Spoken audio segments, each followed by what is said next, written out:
আসসালামু আলাইকুম। আজ 15ই জানুয়ারি 2025, রোজ বুধবার। আজকের আলুর বাজার দর সম্পর্কে আপনাদের জানাবো। আগাম আলু চাষ করে কৃষক ভাইরা চিন্তিত এবং হতাশাগ্রস্ত। উৎপাদন খরচের তুলনায় কৃষকদের কম দামে আলু বিক্রি করতে হচ্ছে। আলুর বাজার বর্তমানে অস্থিতিশীল। দুই একদিন দাম বাড়তি থাকলেও আবার দাম কমে যাচ্ছে। এটা নিয়েই কৃষক দ্বিধাগ্রস্ত এবং চিন্তিত।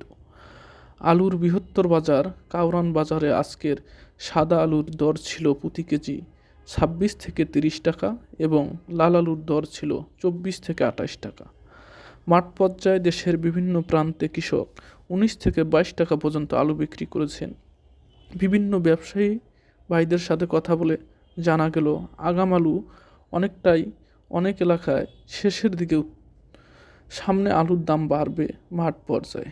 তাই কৃষক ভাইরা চিন্তিত না হয়ে ধৈর্য ধারণ করেন। প্রতিদিনের আলুর বাজার জানতে এবং কৃষি সম্পর্কিত তথ্য জানতে পেজটি ফলো দিয়ে রাখুন। ধন্যবাদ।